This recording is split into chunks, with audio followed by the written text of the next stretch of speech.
Welcome back to Transcriber from Reddit. Today's topic comes from the subreddit WomenInNews, posted by user Count Dookie. The post is a linked post titled Law and Order SVU actress Mariska Hargitay's and the Backlog campaign achieves rape kit reform in all 50 states. The link directs to a Forbes.com article with the same title, written by Dominique Fluker, published May 2nd, 2026. Featured at the head of the article, we see a Mariska Hargitay. Photo by Sammy Drayson / NBC Universal. I begin reading. On May 1st, after 16 years, the Joyful Hearts End the Backlog campaign has achieved what once felt impossible. All 50 states, with Maine becoming the 50th and final state, Washington, D.C., and Puerto Rico have enacted at least one pillar of rape kit reform in a testament to the power of sustained, survivor-centered advocacy, led by actress Mariska Hargitay. Hargitay plays the iconic Captain Olivia Benson on the NBC series Law and Order Special Victims Unit, the longest-running primetime drama character in television history. Currently, in season 27, she also serves as the series' executive producer and director. Her role on the prolific series awakened her to burdens that survivors of trauma often carry: the weight of shame, judgment, and isolation. Inspired by their courage, she founded the Joyful Heart Foundation in 2004, whose mission is to transform society's response to sexual assault, domestic violence, and child abuse, support survivors' healing, and end this violence forever. At the heart of their advocacy work is the, quote, End the Backlog, end quote, campaign, which aims to eliminate the backlog of hundreds of thousands of untested rape kits sitting in storage across America so that survivors can get the closure they deserve. Since 2010, the Joyful Heart Foundation's End the Backlog initiative has been the driving force behind this national movement, transforming early lessons from cities like Detroit into the 6 pillars of rape kit reform, a comprehensive survivor-focused framework that became the national standard.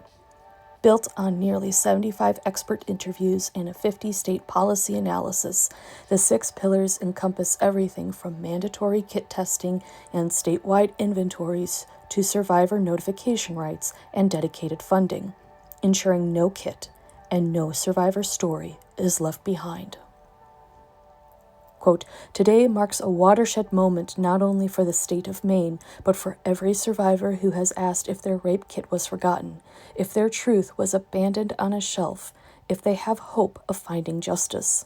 After 16 years of relentless, survivor-driven advocacy, the End the Backlog campaign has achieved a milestone. With the passage of unprecedented legislation in Maine, all 50 states, Washington, D.C., and Puerto Rico now have some form of rape kit reform in place, end quote, said Hargitay. She continued, quote, This did not happen overnight.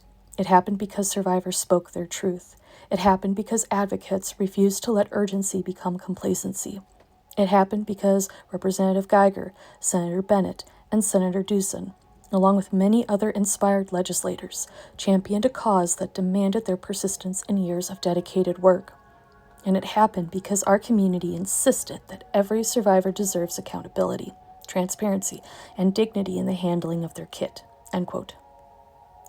Hargitay concluded, quote, This moment is a promise that the system can and will be transformed into a source of light, not darkness. To the survivors who have carried this cause in their hearts, this milestone belongs to you. We are far from done, but how glorious to take this moment to honor how far we have come together, end quote. Learn more about the Joyful Heart Foundation initiative here. Here ends the article. Thank you, Mariska, and the senators and representatives she named, and everyone else who has supported this initiative over the years. It is a shame to our justice system that rape kits have been untested for so long. But thanks to her foundation and thanks to the initiatives and the support and the funding, we are getting to a place where rape survivors are seeing justice, some for the very first time, and others are on the path to justice. And may we never forget the shame that our justice system has encouraged and carried with it for so long, so that in the future, when rape kits are being consistently tested and rape survivors' testimonies are being seriously considered and listened to and followed up with and eventually prosecuted, we can look back on this and say, we know where we came from. Never again. Thank you for watching/listening, and I will see you in the next video.